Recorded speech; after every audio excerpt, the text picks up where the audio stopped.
우리 하나님 말씀 창세기 2장에 있는 말씀을 우리 같이 보겠습니다.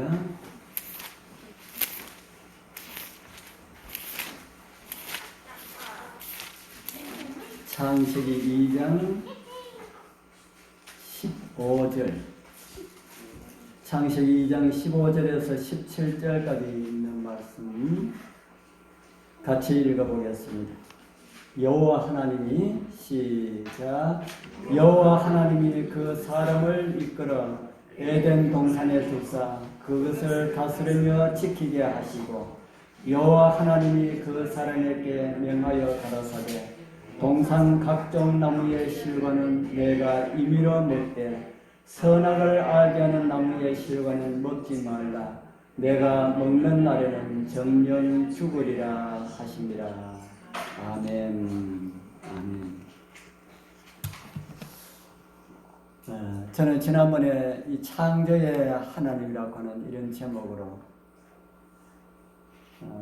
하나님께서 사람이 살 수 있는 가장 적합한 그런 환경을 조성하시고 사람을 만드시고 사람의 행복을 위하여서 안식일을 제정하여 두시고 또 가정을 이루게 하시고 우리 하여금 하나님을 닮도록 하나님께서 그렇게 계획하셨다는 이런 말씀을 드렸습니다.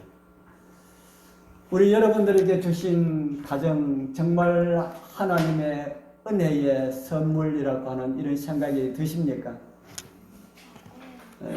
혹 짱믿음으로 마음이 불편한 가운데 있으신 분들도 있지만은 우리가 말씀에 충실하면은 그 가운데서 하나님께서 주신 최고의 기쁨과 행복을 분명하게 찾을 수 있을 것이다. 그렇게 저는 믿습니다. 안식일은 여러분들에게 거추장스러운 날입니까? 행복을 위하여 꼭 필요한 날이라고 하는 생각이 드십니까? 진짜 그렇게 생각하십니까? 다른 사람 다 그렇게 이야기하니까 마지 못해서 하는 이야기는 아니지요. 정말 하나님께서 주신 이 안식일이 우리의 삶 속에서 가장 기쁘고 가장 행복한 날로 우리 주님 오시는 그날까지 우리가 안식일을 그렇게 보냈으면 좋겠다라고 하는 이런 생각이 듭니다. 오늘은 선악을 알게 하는 나무를 주신 이유라고 하는 이런 제목으로 우리 하나님께서 주신 또 다른 은총을 경험하게 되길 소망합니다.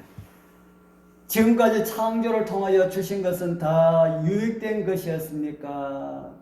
유익되지 못한 것도 있었습니까? 하나님께서 지구를 창조해서 사람을 창조하시고 난 다음에 사람에게 주어진 그 모든 것들은 다 유익한 것입니까? 유익하지 못한 것도 있었습니까? 유익하지 못한 것이 없었습니까? 어떤 사람들은 그런 이야기를 하는 걸 들었습니다. 왜 하나님께서 파리를 만드셨을까요? 여름에 모기가 많을 때에 왜 하나님께서 모기도 만드셨을까요?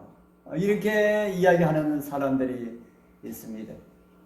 여러분들 하나님께서 모기하고 이 파리도 좀 이렇게 좀 좋지 않은 파리 있지 않습니까? 하나님께서 파리는 두고 하나님께서 모기라고 하는 이런 곤충도 하나님께서 만드셨다고 하는 생각이 듭니까? 하나님께서 만들지 아니하시면은 생명을 창조하는 존재는 이 우주에 아무도 없기 때문에 틀림없이 하나님께서 만들기는 만드셨을 것인데 모기는 만들지 않으셨을 것이다. 사람의 피를 빨아먹고 하는 이런 모기는 만들지 않았을 것이다. 사람에게 유익한 그런 곤충을 만들었을 때에 범죄했을 때에 사단이 그런 곤충들을 사람이 병에 걸리고 사람에게 해롭게 될 이런 곤충들로 변질시켰습니다. 그래서 모기가 있고 파리가 있고 그렇게 있는 그런 모습들을 우리는 보게 됩니다. 그래서 에덴에는 사람에게 유익되지 않은 것은 하나도 없었다. 맞을까요? 에덴 동산에는 사람에게 유익되지 않은 것은 하나도 없었다. 그런데 한 가지가 있지요. 암만 생각해도 그거는 유익이 안 되는 것 같아. 뭐가요? 오늘 제목에 큼지막하게 글씨 써놨는 거, 선악을 알게 하는 나무. 이 선악을 알게 하는 나무는 별로 우리에게 도움이 되지 않는 그런 나무 같다는 이런 생각이 들지 않습니까? 믿지 않는 사람들에게 전도하면은 많은 사람들이 하는 이야기가 하나님께서 선악을 알게 하는 나무의 실과는 왜 만드셨을까요? 이렇게 질문하는 사람들 참 많이 만나게 됩니다. 하나님께서는 사람이 살아가는 데 있어서 그렇게 필요하지 않은 것들은 만들지 않았을 텐데 왜 선악을 알게 하는 그 나무를 만드셨을까? 사람을 하여금 범죄해서 멸망하도록 하기 위하여서 그렇게 선악을 알게 하는 나무의 실과를 만드셨을까요? 사람으로 하여금 범죄하고 멸망하도록 하기 위하여서 그렇게 만드셨을까요? 우리는 성경을 살펴보면은 사랑의 하나님이라고 기록된 말씀이 있기 때문에 사랑의 대상자인 하나님의 사랑의 대상자인 사람들로 하여금 멸망하도록 하기 위하여서 선악을 알게 하는 나무의 실과는 만들지 않았을 것이다. 그렇게 저는 믿습니다. 우리 여러분도 그렇게 믿어집니까? 선악을 알게 하는 나무의 실과라 할지라도 그것 먹고 사람으로 하여금 멸망하도록 하기 위하여서 그렇게 만들지는 않았을 것이다. 그러면은 그 선악을 알게 하는 나무의 실과는 왜 만드셨을까? 왜 만드셨을까? 이 문제에 대하여서 정언의 말씀은 이렇게 우리에게 보여주고 있습니다. 부조한 선자 48쪽 49쪽에 있는 내용인데요. 좀 많은데 제가 읽을 테니까 우리 여러분들은 눈으로 읽으십시오. 하나님께서는 그들을 당신의 품성의 지혜와 자애심 그리고 당신의 요구사항의 공의로움을 이해할 수 있는 존재로 그리고 하나님께 순종하거나 거역할 수 있는 완전한 자유를 가진 자유로운 도덕적인 행위자로 만드셨다. 그들은 하나님과 그리고 거룩한 천사들과의 교통을 나누게 될 것이었다. 그러나 그들이 영원한 안전을 얻을 수 있기 전에 그들의 충성은 시험을 받아야 했다. 사람이 세상에 존재하게 된 시초부터 사단의 타락의 근본 원인이 된 치명적인 정욕적 자방종에 대한 한 억제가 가해졌다. 동산 중앙의 생명나무 곁에 있었던 선악을 알게 하는 나무는 우리의 첫 조상의 순종과 믿음과 사랑을 시험하게 될 것이었다.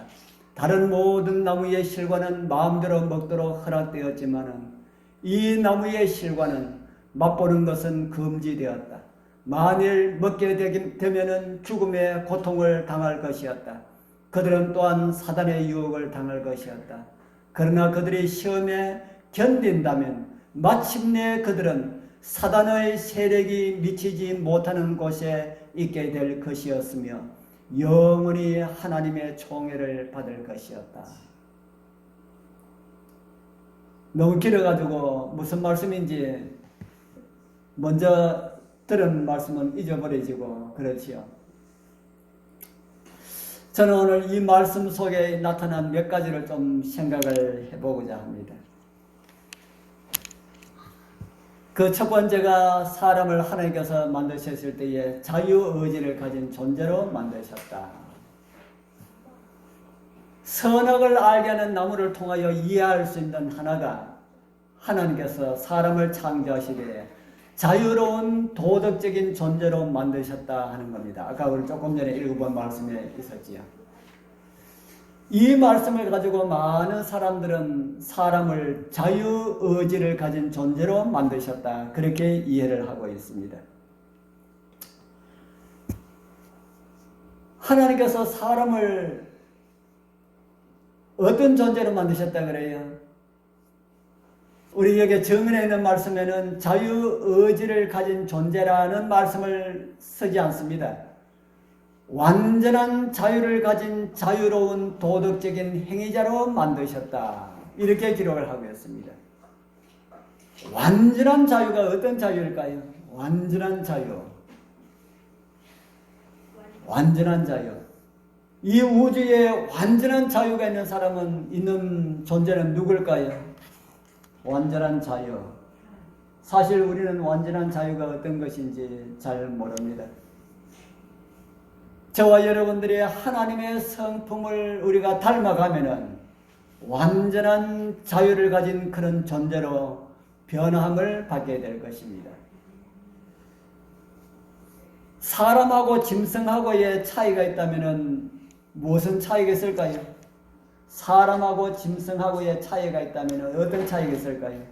오늘 여기 여러 가지 많은 차이가 있지만 오늘 함께 말씀을 나누는 것 안에서 한번 생각해 보십시오. 사람하고 짐승하고의 차이가 있다면 무엇이 있을까? 짐승에게도 자유의지가 있습니까? 인터넷 사전에 제가 찾아보니까 이렇게 써놨어요. 하나님께서는 그들 당신의 품성에, 인터넷 사전에서 하나님을 믿는 사람들이 써놓는 겁니다. 당신의 품성의 지혜와 자애심, 그리고 당신의 요구사항의 공의로움을 이해할 수 있는 존재로, 그리고 하나님께 순종하거나 거역할 수 있는 완전한 자유를 가진 자유로운 도덕적인 행위자로 만드셨다. 위에 있는 그 내용이 밑에 부조 선지에 있는 내용하고 참 많이 비슷하지요. 부조 선지에 있는 내용을 보고 쓰는 것 같다 하는 생각이 듭니다. 다른 사람들도 부조 선지 참 많이 봅니다. 그래서 글을 쓰는 걸 이제 네이버 사전에 그렇게 올려져 있었습니다. 하나님께서 사람을 만드실 때는 하나님의 성품을 이해하고, 뭘 이해하고요? 하나님의 성품을 이해하고 순종하거나 거역할 수가 있는 자유를 가진 도덕적인 행위자로 만드셨다. 그러면은 거역할 수도 있는 자유를 가졌다라고 하는 것은 거역해도 괜찮다는 말입니까? 거역할 수 있는 완전한 자유를 가진 도덕적인 행위자로 만드셨다라고 하는 것은 그렇게 할 수가 있는 것이 있지만은 그렇게 하지 못하는 존재다 하는 겁니다. 하나님의 성품을 완전히 이해하게 될 때에는. 그래서 사람하고 짐승하고의 차이가 그런 데 있는 것 같다는 생각이 듭니다. 짐승에게 자유의지가 있느냐 물으니까 누가 있다고 그랬지요? 누가? 아이들, 우리 임지사님이 그랬습니까? 예, 짐승에게도 그런 게 있는 것들은 그렇게 보입니다. 인터넷 사전에는 또 이런 글이 있습니다. 인터넷 사전에는 이 자유의지에 대해 가지고 자신의 행동과 의사결정을 스스로 조절하고 통제할 수 있는 능력이다.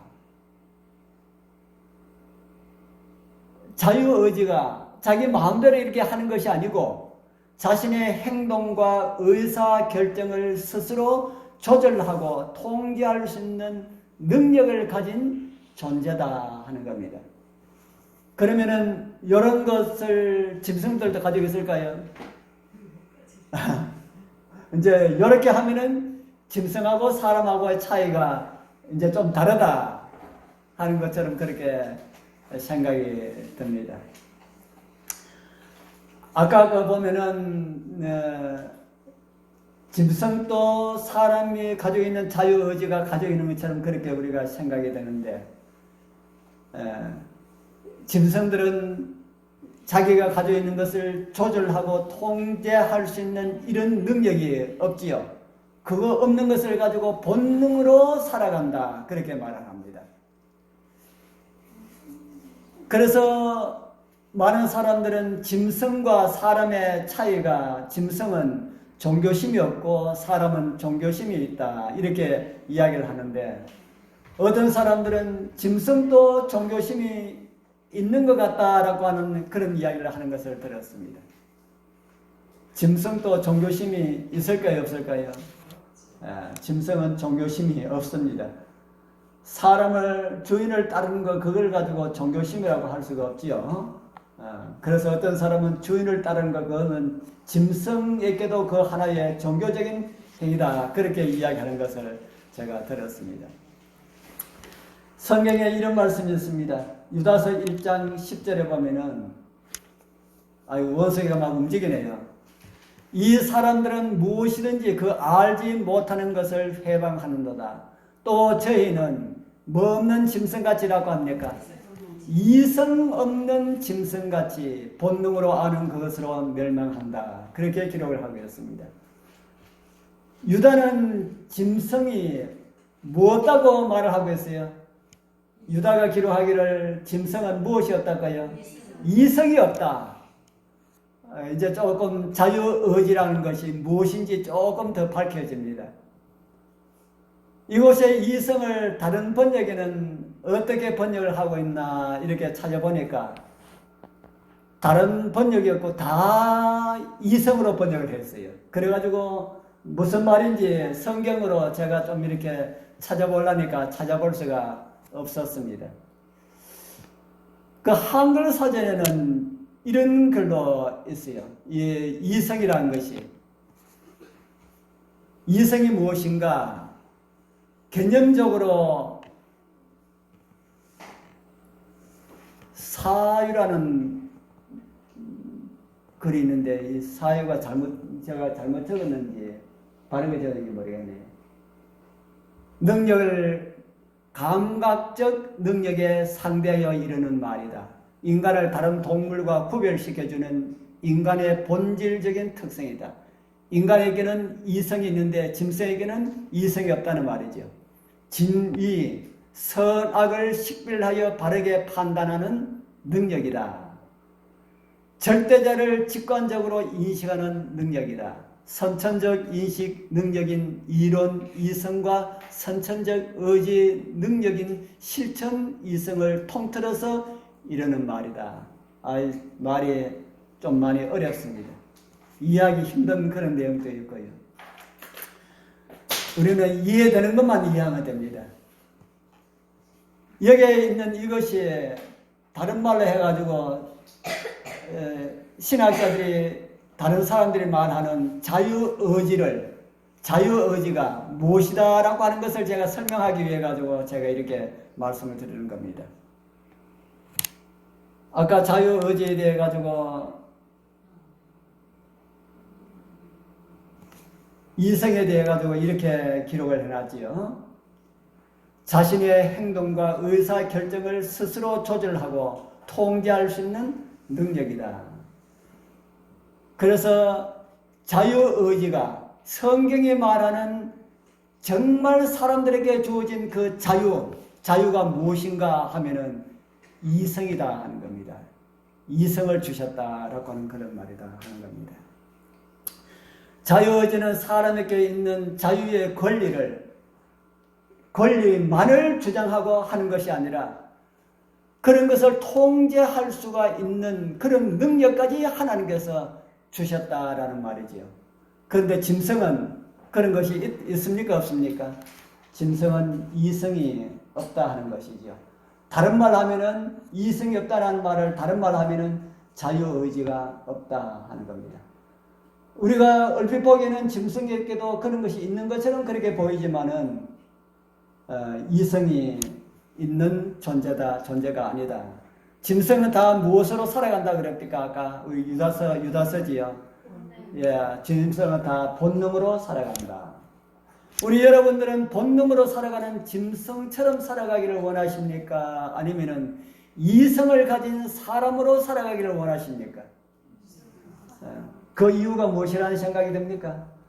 이성을 가진 존재로 살아가는 것이 더 나은 이유가 무엇이라고 하는 생각이 듭니까?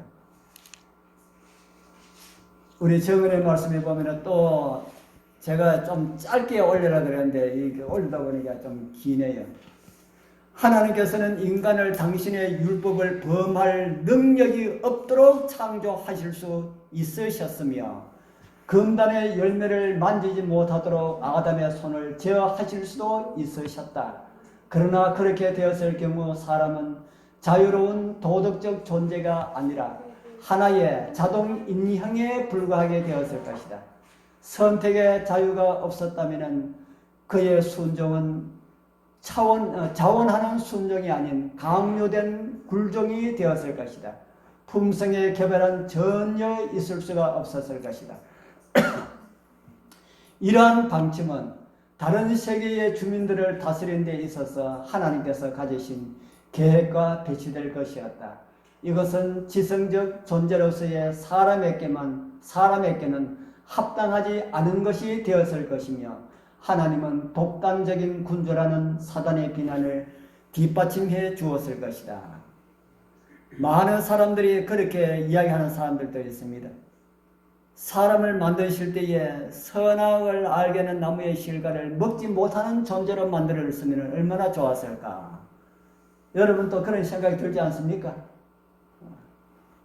지금도 안 좋은 것을 하려고 하면은 막 손이 어떻게 된다든지 전기가 통한다든지 이렇게 해서 원하도록 해놓으면 얼마나 좋을까. 여러분들 그런 생각이 들 때가 없습니까? 저는 그런 생각이 들 때가 있어요. 어떨 때는 정말 좋은 것만 생각하고 이렇게 하나님께서 해주셨으면 얼마나 좋을까. 하나님께서 저와 여러분들을 로봇으로 만들지 않은 사실을 인하여서 우리는 감사해야 됩니다. 이성을 가진 존재로, 도덕적인 존재로, 자유의지를 가진 존재로 창조해 주신 그 사실을 인하여서 감사하면서 정말 우리의 성품과 우리의 이 도덕적인 존재가 주님 닮을 수 있는 그런 것을 우리가 하나하나 실천해 나가면은 그렇게 닮을 수가 있다는 것이지요. 그래서 우리가 그렇게 말씀에 순종함으로 도덕적인 존재답게 하나님 닮아가는 그런 은혜가 우리 모두와 함께하기를 소망합니다. 또 하나는 하나님과 교제하기 위하여서 선악을 알게 하는 나무의 실과를 주셨다 합니다. 도덕적인 존재로 만드신 것이 선악을 알게 하는 나무의 실과를 주셨다라고 하는 것이 도덕적인 존재로 만드셨다라고 하는데 도덕적인 존재로 만드신 그 이유가 하나님과 교제하기 위하여서 그렇게 하셨다 합니다. 부조선자 48쪽에 보면은 그들은 하나님과 그리고 거룩한 천사들과의 교통을 나누게 될 것이었다. 이런 교제가 있으려면은 어떤 존재로 지음을 받아야 한다는 겁니까? 도덕적인 하나님과 천사와 같은 존재로 지음을 받아야 한다. 어떤 분이 그런 이야기를 하는 걸 들었습니다. 짐승을 너무 좋아해가지고 거기에 대해서 이야기를 하니까 사람은 가까이 하면은 뭐 할 수가 있어도 사람은 가까이 하면은 잘못하면은 깨물릴 수가 있지만은 짐승은 아무리 가까이 해도 깨물지 않는다. 그렇게 이야기해서 짐승은 아무리 이렇게 키우고 사랑을 하고 이래도 기쁨만 주지 나에게 해를 가져다 주지 않는다 하는 겁니다.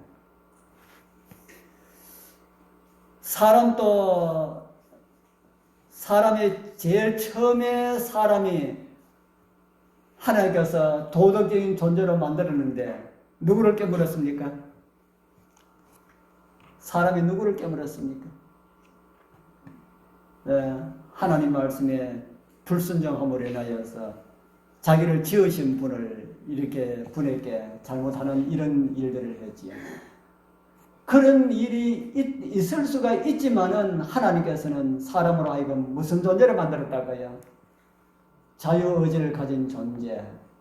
왜냐하면은 애완견하고 교제를 나누는 거하고 사람하고 교제를 나누는 거하고 차이가 좀 있을까요, 없을까요? 여러분들 짐승하고 사귀는 게 좋습니까? 사람하고 사귀는 게 좋습니까? 암만 짐승을 가까이 해도 짐승하고 결혼하는 사람 없잖아요. 저 외국에는 짐승하고 결혼하는 사람도 있다 그럽니다. 정신이 조금 도는 사람들이죠. 그런데 아무리 정신이 조금 바로잡혔다 하면은 짐승하고 교제를 하여도 그냥 애완으로만 그렇게 하지 서로 사귀고 서로 사랑을 주고받는 이런 존재로는 할 수가 없다 하는 것이죠. 요즘은 애완견이 사람보다 더 나은 대접을 받는 그런 시대가 이미 오래전에 되었습니다. 제가 군에 있을 때에 제가 왕고참으로 있을 때에 우리 부대의 소대장은 내무반장 그리고 분대장 이런 사람들 다 하사고 다 이런데도 저는 상병제대했습니다. 그리고 병장이고 다 계급으로는 다 내보다 높아도 내가 제일 고참이다 보니까 소대장이 이제 새파란 소대장에 딱 들어들면은 소대 분위기 파악을 딱 하더니만은 이 소대는 누구를 잡아야 되겠다 생각하겠습니까? 제일 고참 저를 잡으면은 모두 다 통솔을 할 수가 있다 그렇게 딱 생각하고 저를 타켓으로 딱 찍었습니다. 제도도 한 달 정도 남지 않았는데 그러면서 저에게 굉장히 이렇게 아주 이렇게 좀 나쁘게 이렇게 많이 했어요. 그런데도 또 둘이 같이 있을 때는 저한테 굉장히 친절하게 잘해줍니다. 그래서 제가 파악을 했습니다. 이 사람이 나를 잡아가지고 소대를 자기 손에 쥐려고 하는구나 이렇게 생각하고 그래가지고 제가 그 소대장한테 부대 소대원들 다 모인 데서 내가 엎드려 해가지고 제가 빠져도 맞았어. 맞아주자. 이게 소대가 편하려고 그러면 맞아주죠. 그런데도 얼마나 좀 속이 상하지요. 그래서 제대한 날 됐는데 소대원들 다 모였는데 마지막으로 할 이야기 있으면은 한마디 하라 그러더라고요. 이제 내가 가는 마당에 이제는 발걸음만 떨었으면은 니하고 나하고는 남인데 내가 하고 싶은 이야기를 해야 되겠다 하고 한마디 했습니다. 요즘은 짐승을 사람보다 더 나은 대접을 받는 그런 일이 있는데 그게 우리 부대 안에도 있다고.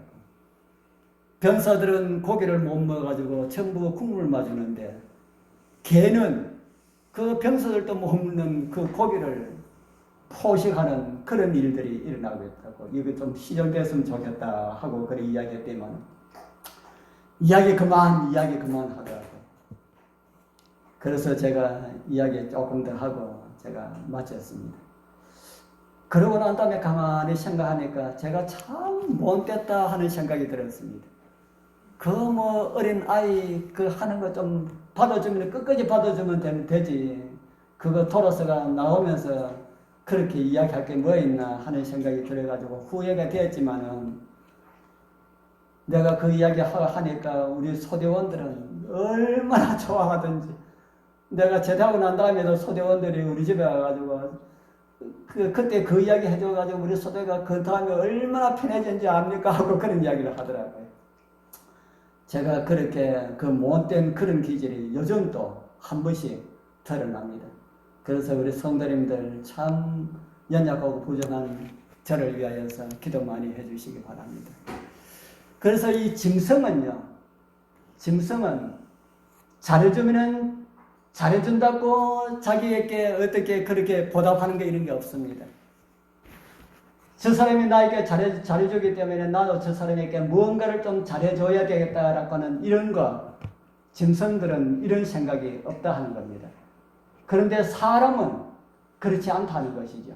사람은 사랑을 받으면은 나에게 이런 사랑을 베풀어준 저 사람에게 나도 무언가를 이렇게 따뜻하게 해야 되겠다라고 하는 이런 마음을 가진다는 겁니다.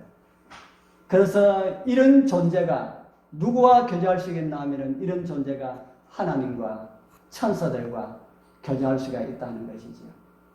우리 여러분들 하나님과 천사들과 교제를 좀 나누고 싶은 그런 마음이 있습니까? 이미 우리 많은 분들은 하나님과 천사와 많은 교제의 시간들을 많이 가지시는 그런 분들도 있을 줄 믿습니다. 어떤 시간이 하나님과 천사와 교제하는 시간입니까? 어떤 시간이 천사와 교제하는 시간입니까? 아침에 읽는 말씀의 시간, 기도의 시간들이 다 하나님과 교제하는 시간입니다. 우리 예배 드리는 시간도 하나님과 천사와 교제하는 그런 시간이고요. 우리가 하는 영적인, 교회에서 하는 영적인 친교 시간도, 또 성도들과의 그 교제의 시간도 다 천사와 교제하는 그런 시간들이다. 그래서 그런 시간들 많이 가지는 것이 좋겠습니까? 그래서 말씀 보는 시간, 기도의 시간, 예배 시간에 참여하는 시간, 성도들과의 교제하는 이 시간, 영적 친교 시간, 이런 시간들 많이 가지게 되면은 비록 우리와 교제하는 사람들이 우리 눈에 보이기로는 다 사람들이지만은 그 시간들이 결국에는 하나님과 천사들과 교제하는 그런 시간들이다 하는 겁니다. 우리 성도님들 정말 우리 하나님과 천사들과 더 많은 교제를 가짐으로 정말 우리가 닮고 싶어하는 우리 그분을 더 닮아가는 그런 은혜가 우리 모두 함께하길 바랍니다. 또 하나는요, 세 번째 이런 말씀이 있습니다. 그러나 그들이 영원한 안전을 얻을 수 있기 전에 뭘 받아야 했다고 합니까? 영원한 안전을 얻을 수 있기 전에 그들의 충성은 시험을 받아야 했다. 왜 충성이 시험을 받아야 했을까요? 왜 충성이 시험을 받아야 했을까? 우주에 죄가 없었다면 시험은 필요가 없습니다. 왜냐하면 죄를 알지 못하기 때문에 그렇다는 겁니다. 그러나 우주에 이미 죄가 들어왔기 때문에 죄 때문에 무엇을 받아야 된다까요? 시험을 받아야 한다. 만약 시험이 없다면 사단으로 하여금 비난할 수 있는 이런 기회를 주었을 것이다 합니다. 하나님께서 사람을 창조하실 때에 어떤 존재로 창조하셨다 했습니까? 자유의지가 가지고 있는 이런 존재로 창조하셨다. 그런데 이런 것이 없는 존재로 만들었다면 시험도 필요 없다 하는 겁니다. 그래서 하나님께서는 사단의 비난을 영원히 잠재우기 위하여서 선악을 알게 하는 나무의 실과를 만드시고 그 만든 대가는 누가 다 당하셨습니까? 선악을 알게 하는 나무의 실과를 만드시고 난 다음에 그 나무 만든 대가는 누가 당하였습니까? 하나님께서 당하셨습니다. 그 당하신 그 결과가 뭡니까? 게세마네의 십자가지, 갈보리의 십자가지. 하나님이 사람 되시는 것은 우주가 위험에 처해질 수 있는 그런 모험과 같은 것이다. 여러분들 그렇게 이해합니까? 하나님이 사람 되시는 것은 온 우주가 위험에 처해질 수 있는 하나님으로서는 어떤 모험과 같은 그런 것이다. 왜 그렇습니까? 하나님께서 자기를 비우시고 사람 되신 것은 어디에 빠질 수가 있는 가운데로 내려오셨습니까? 죄 가운데 빠질 수가 있는 이런 존재로 내려오셨다는 겁니다. 만약에 예수님께서 죄 가운데 빠져버렸었다면 우주는 어떻게 됐을까요? 우주가 위험에 처해질 수가 있었다 하는 겁니다. 누구 때문에요? 누구 때문에 그런 위험을 무릅쓰고 사람이 되셨습니까? 그래서 선악을 알게 하는 나무의 실과를 만드시고 거기에 대한 대가는 하나님 스스로가 다 지셨습니다. 이것은 하나님은 사랑이시다라고 하는 이 말 외에는 저와 여러분들은 이해할 수가 없습니다. 하늘에 가야만이 이해할 수 있습니다. 저번의 말씀에 또 이런 말씀이 있습니다. 하나님께서 사람을 정직하게 창조하셨고 악으로 기우는 성향이 조금도 없는 고상한 품성의 특성을 부여하셨다. 하나님께서 사람에게 높은 지력을 주시고 하나님께 충성하도록 가능한 한 가장 강한 유인을 그에게 제시하셨다. 완전하고 영구적인 순종이 영원한 행복의 조건이었다. 이 조건 아래서 그는 생명나무에 접근할 수 있게 될 것이었다. 하나님께서 사람을 어떻게 창조하셨다고 합니까? 정직하게. 그리고 무엇이 없었다고요? 하나님께서 사람을 지으셨을 때는 악으로 기우는 경향이 얼마만큼 없었다고요? 조금도 없었다. 조금도 없었다. 그리고 무엇을 부여하셨다 합니까? 하나님의 품성의 특성을 부여하셨다. 그리고 완전하고 영원한 행복을 위하여 주신 것이 선악을 알게 하는 나무였다 하는 겁니다. 지금도 순종이 행복의 조건 맞습니까? 지금도 순종이 행복의 조건이다. 안식일을 지키라고 하면은 어떤 사람들은 그렇게 말을 합니다. 구약에서는 안식을 지켜야 되지만 신약 시대는 안식을 지킬 필요가 없다.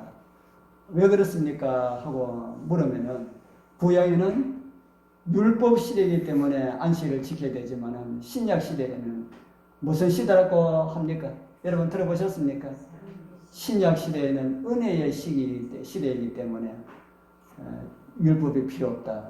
이 이야기를 누가 했나 하면은 제가 군에 있을 때 그 우체에 계시는 그 사관님이 그런 이야기를 잘 하셨습니다. 그래서 제가 물었습니다.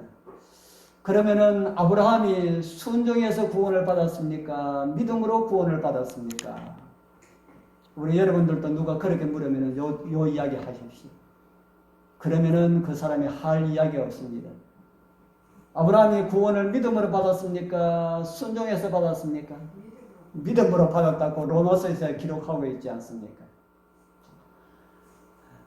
그런데 왜 율법을 지켜서 구원을 받지 왜 아브라함이 믿음으로 구원을 받았습니까? 하니까 하고 맥히면은 도망가 버려요.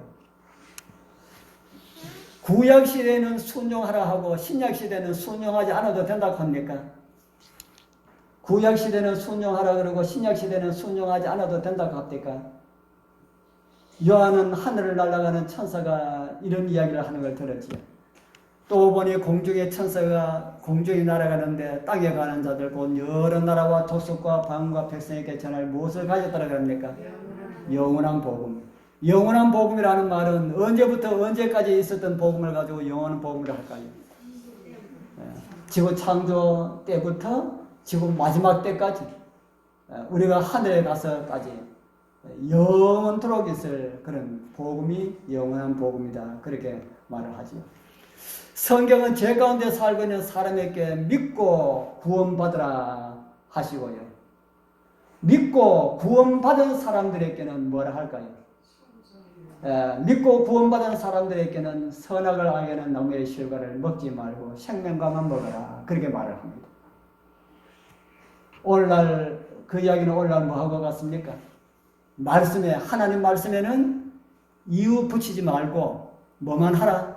순종만 하라. 오늘 선악을 알게 하는 나무의 그 실과를 주신 그런 이유라고 하는 제목으로 제가 세 가지를 말씀을 드렸습니다. 첫 번째, 자유의지를 가진 존재로 만드셨다. 두 번째로는 하나님과 교제하도록 하기 위하여서 그렇게 만드셨다. 세 번째로는 시험을 위하여서 하셨다. 오늘 우리에게 주신 말씀에 순종하라는 말씀도 마찬가지다 하는 겁니다. 죄인에게는 선악을 알게 하는 나무 필요 없습니다. 죄인에게는. 그들에게는 어린 양의 피만 있으면 됩니다. 어린 양의 피의 복음을 듣고 구원받은 사람들은 어떻게 하라 그럽니까? 구원받은 사람들은 더 높은 경지로 올라가서 하늘 존재들과 교제해라. 그렇게 말합니다. 그것이 선악을 알게 하는 나무의 실과를 먹지 않는 그런 것이다. 아담이 범죄했을 때에는 어린 양의 피가 필요했지만 범죄하기 전에는 선악을 알게 하는 나무의 실과가 필요하였다 하는 겁니다. 우리 성도님들, 오늘 우리에게도 하늘 존재들과 교제하라고 그렇게 요청을 하십니다. 오늘 우리의 시험의 기간이 끝나면은, 이 땅에서의 시험의 기간이 끝나면은 우리는 영원토록 다시는 선악을 알게 하는 나무의 실과가 없을 것이고, 예수 그리스도의 영원한 그에 있는 그 죄의 흔적들만 우리는 보게 될 것입니다. 우리 그날까지 믿음 잘 지키시고 하나님 말씀에 순종 잘 하여서 우리 주님 오시는 날 주님을 기쁘게 영접할 수 있는 그런 은혜가 우리 모두와 함께하기를 축복합니다.